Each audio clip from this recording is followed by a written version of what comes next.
시중 부동자금이 사상 처음으로 1,100조 원을 돌파했습니다. 최근 시장은 코로나19와 제로금리 등 여러 가지 위험 요소를 안고 있는데요. 포스트 코로나 시대를 앞두고 부동자금의 향방에 관심이 쏠리고 있습니다. 네, 사상 초유의 저금리 시대 속에서 어디에 어떻게 또 투자를 해야 될지 알아보겠습니다. 시청자 여러분의 다양한 의견들 문자로 받고 있습니다. 샵 3698번으로 보내주시면 토론회 실시간으로 반영하도록 하겠습니다. 오늘 두 분 모셨습니다. 김대종 세종대 경영학부 교수, 또 차영주 YG경제연구소장 자리하셨습니다. 어서 오십시오. 안녕하십니까. 김대종 교수님 반갑습니다. 네. 오늘 또 보니까 코스피가 뭐 1.75% 올랐어요. 상승세가 굉장히 강한데 최저점에 비하면 벌써 30% 이상 올랐습니까? 예, 한 30% 올랐는데요. 네. 우리나라의 최고점이 2,600포인트고 네. 이번 이제 코로나19 때문에 최저점이 1,400포인트니까 오늘이 이제 한 2,065쯤 됐으니까 한 30% 오른 겁니다. 네. 미국 주식 시장도 마찬가지인데요. 미국 주식도 나스닥이 이제 거의 전고점에 돌파했고 전고점에 거의 왔습니다. 한 3% 정도 마이너스만 이제 남겨주고 있고 다우존스가 3만에서 지금 2만 5천이니까 아직 좀 덜 올라갔고요.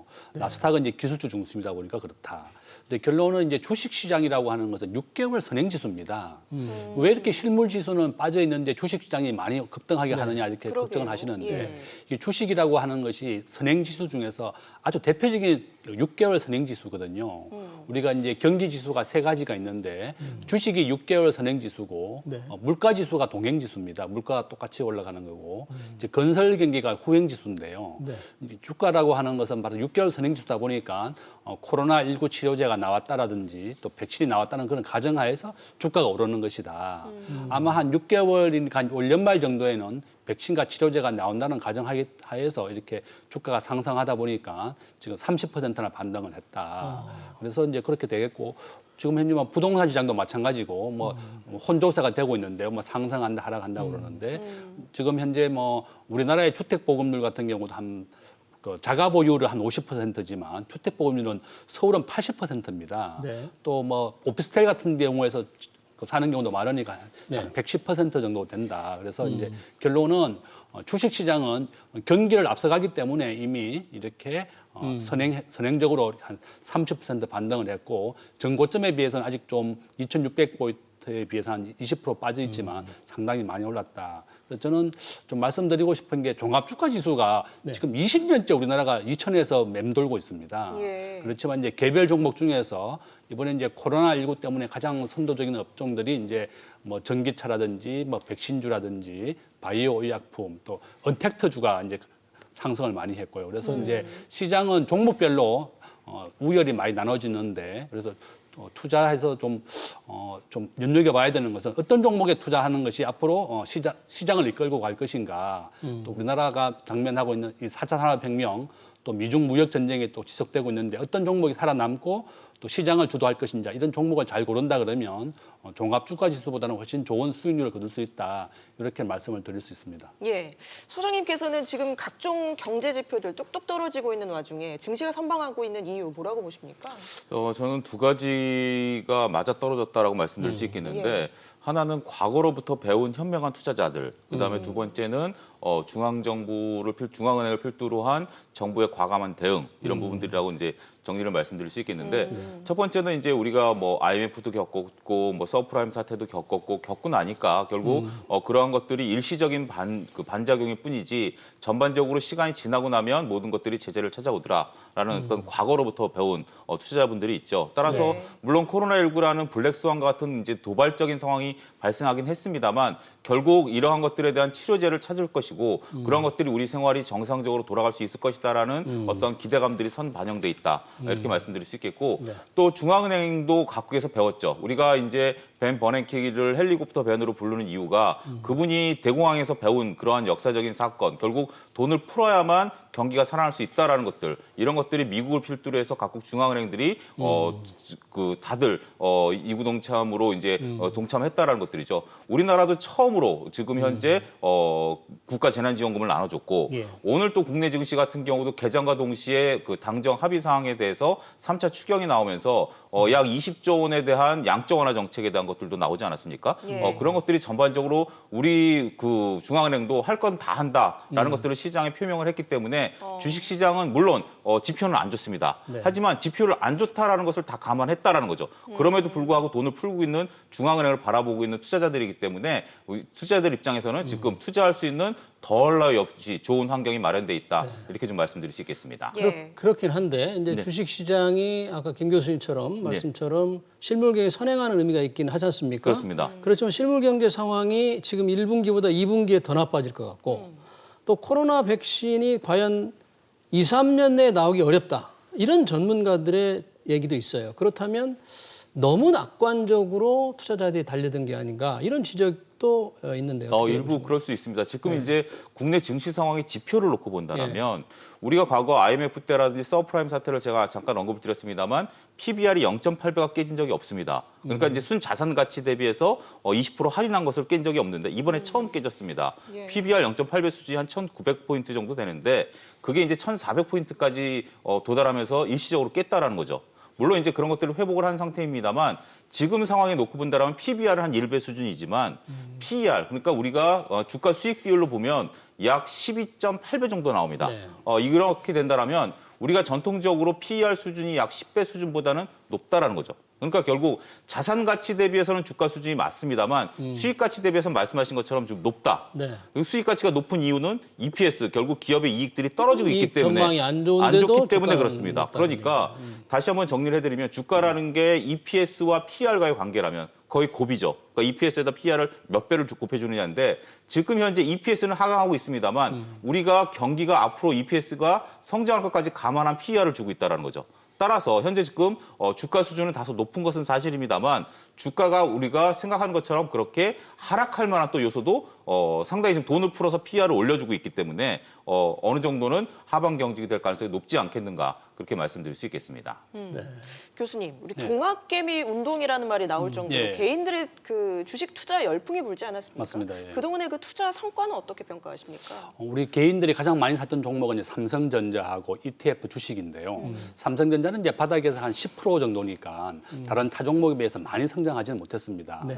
근데 이제 우리가 주식이라고 하는 것은 보통 이제 저도 이제 과거에 정권회사 다닐 때 우리가 제일 많이 가르쳐 주는 게 이제 손절매라고 하는 걸 가르쳐 주는데요. 네. 우리나라의 뭐 대표적인 종목, 우량한 종목은 절대 손절매를 해서는 안 됩니다.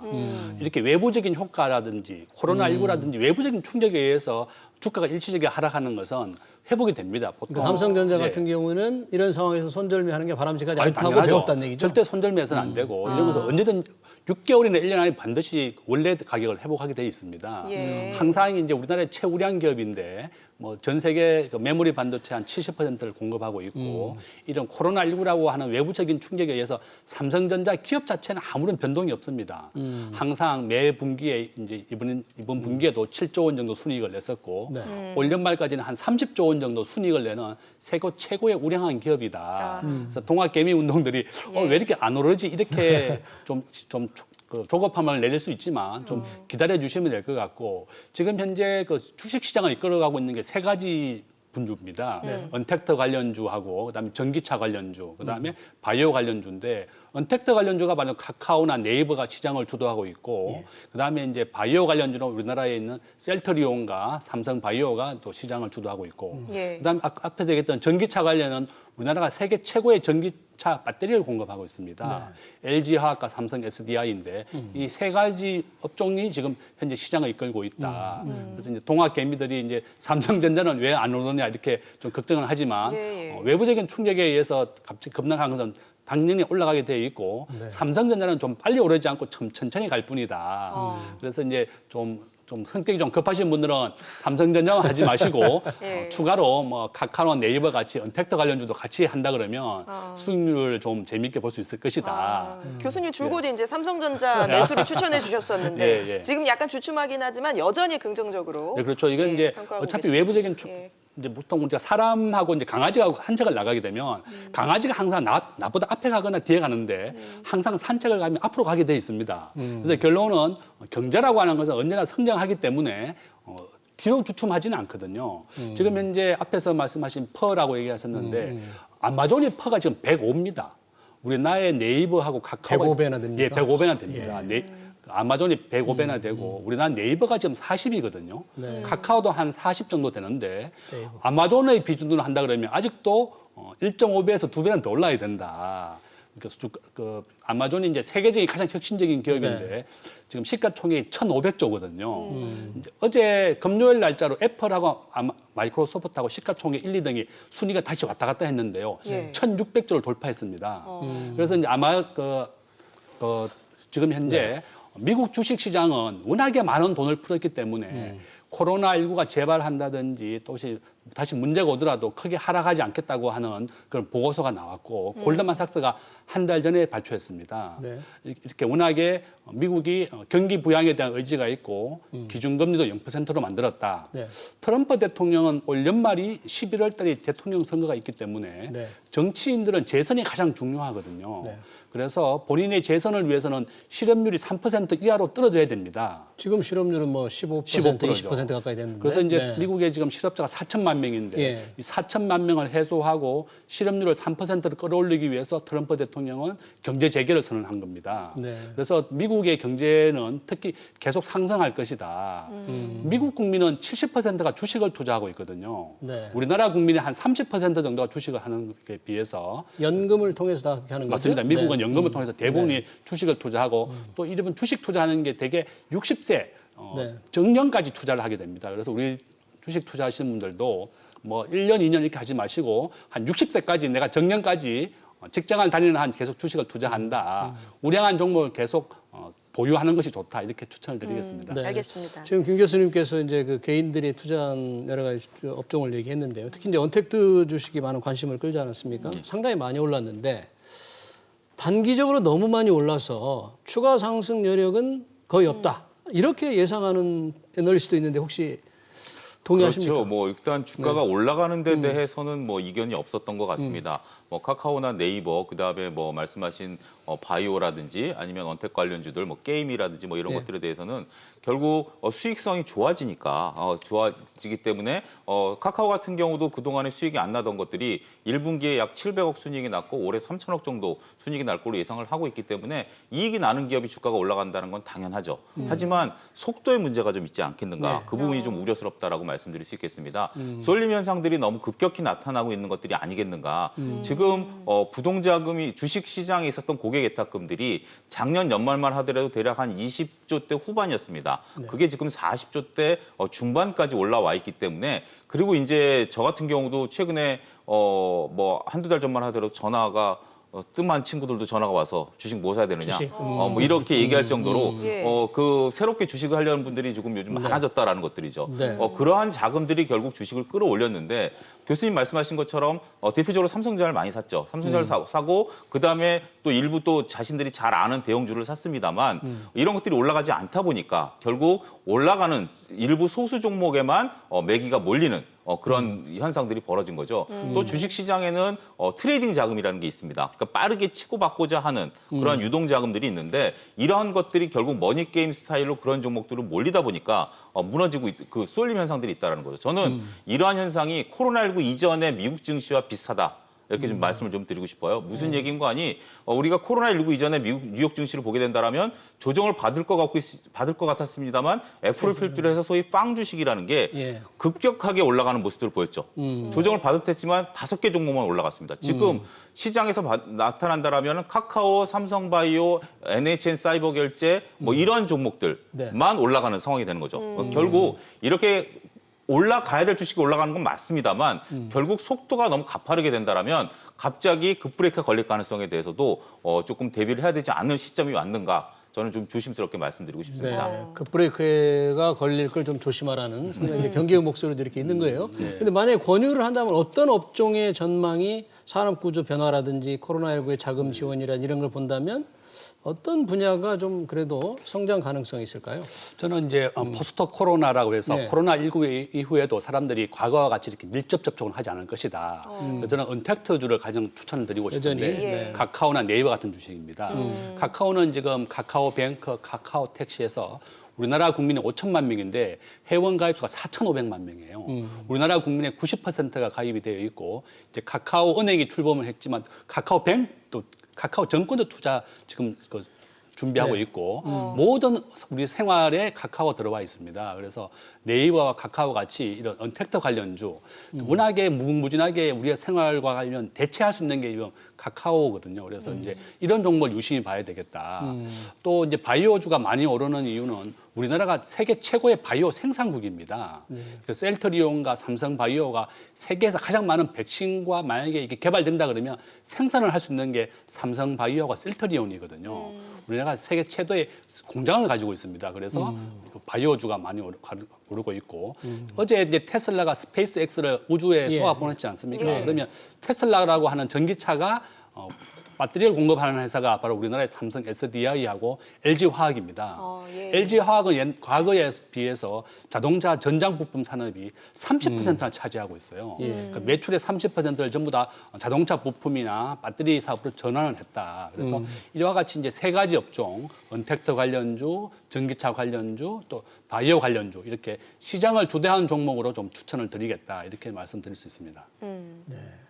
언론에서 이렇게 계속 얘기하면 실제는 팔아야 될 시점이다. 이런 얘기도 있습니다. 이렇게 계속 추천할 때 예. 오히려 거꾸로 팔아야 될 시점이라는 얘기도 있는데 자, 홍콩을 둘러싼 이 미중 갈등이 굉장히 격화될 것이라고 우리가 좀 우려했잖아요.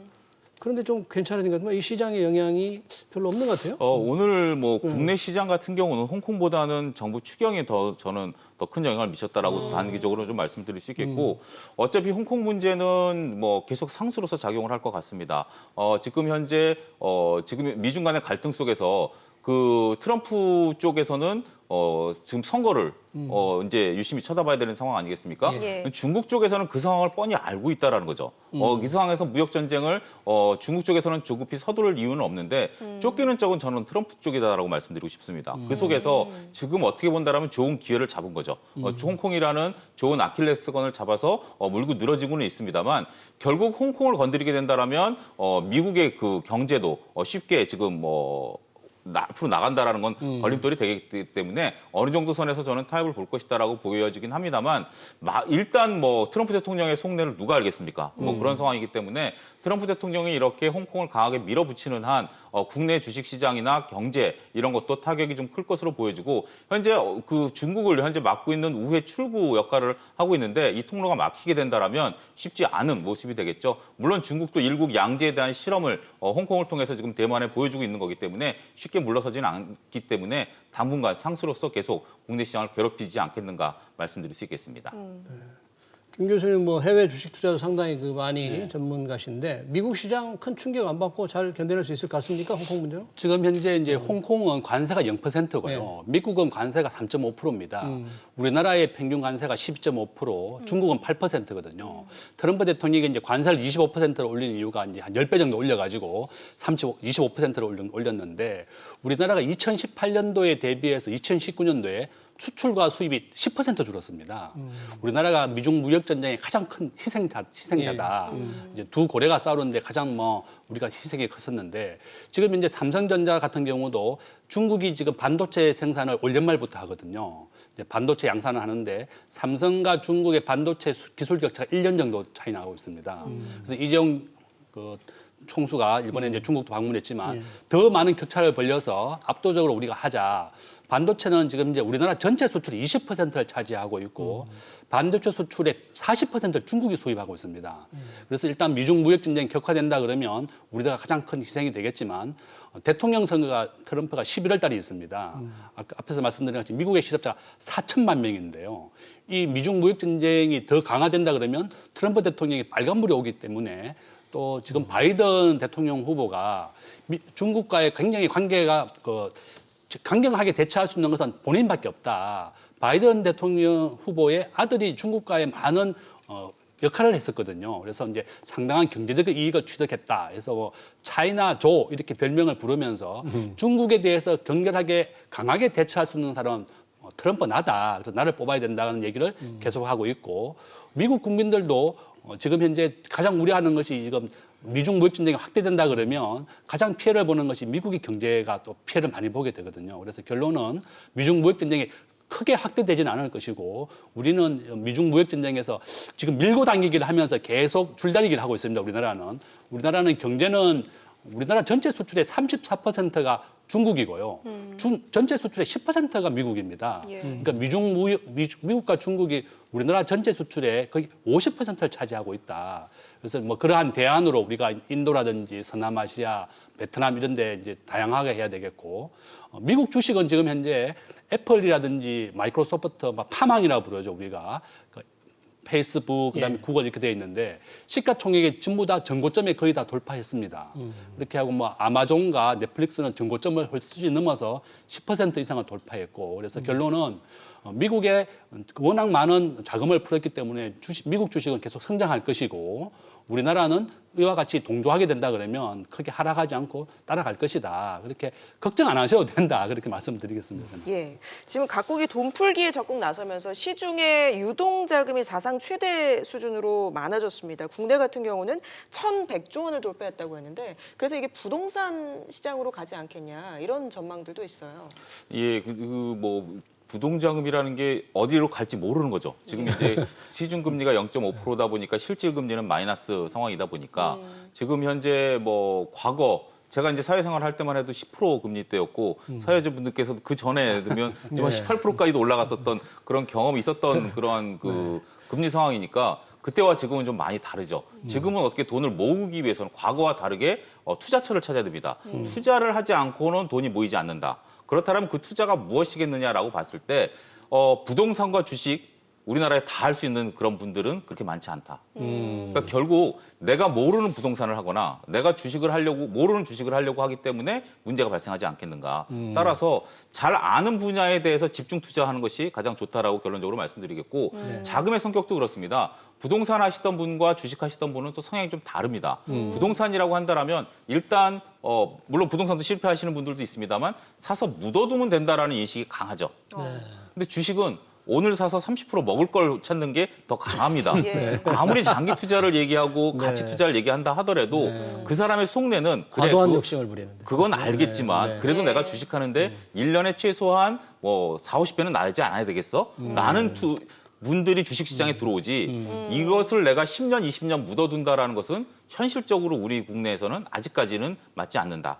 미국 같은 경우는 뭐 전 세계에서 유일하게 우상향하는 그래프를 그렸습니다만 일본이라든지 중국이라든지 영국, 프랑스 같은 경우도 우상향하는 그래프를 그리지 않았거든요. 그래서 장기 투자가 답은 아니다라는 것을 여실히 보여줬기 때문에 주식시장과 부동산은 저는 선이 거져 있다 분명히 그렇게 말씀을 일단 드리겠고 따라서 부동자금은 이게 주식시장으로 몰릴 것인가 부동산 시장으로 몰릴 것이다라는 부분에 대해서는 결론을 내리진 못하겠습니다만 수익성이 보이는 곳에서는 언제든지 몰린다. 그러니까 지금 이번에 동학개미운동에서도 보여지듯이 27조의 고객예탁금이 44조까지 급등하는 모습을 보이면서 주식시장이 될 것 같으니까 주식을 좀 아시는 분들이 대거 돈이 들어왔고 부동산 쪽은 제가 잘 모르겠습니다만 어찌됐든 지금 문재인 정부에서 부동산을 잡다 보니 일단 대기를 하고 있을 뿐이지 부동산에 자금이 빠져나와서 어디가 다른 데를 노린다. 저는 그렇게 보지는 않습니다. 따라서 지금 부동자금은 부동자금으로서 삼성전자도 약 한 100조 정도의 그 부동자금을 갖고 있지 않습니까? 그냥 단순하게 예금으로서 들고 있듯이 결국 이들이 어딘가 투자할 때를 못 찾았을 뿐이지 이 돈이 어디로 사라지진 않는다. 어디로 이 수익률을 보지 않고 들어가지는 않는다. 그렇게 인식을 해야 될 것 같습니다. 김 교수님, 그 해외 시장, 아까 미국 시장을 얘기했는데 요즘 신흥국 시장 상황에도 관심을 갖는 투자자들이 많잖아요. 근데 요즘 그 나라들 화폐가 계속 떨어지고 있다는데 우리 투자자 입장에서 본다면 신흥국 동향을 어떻게 평가를 해야 됩니까? 저는 뭐 절대 하지 말라고 얘기하고 싶습니다. 지금 현재 우리나라 외환 보유고가 한 4천억 달러쯤 되고 홍콩이 4,500억 달러쯤 됩니다. 지금 현재 다시 한번 외환 위기가 나올 정도로 지금 신흥국에서 외환 위기가 났고요. 아르헨티나가 외환 위기를 9번 겪었습니다.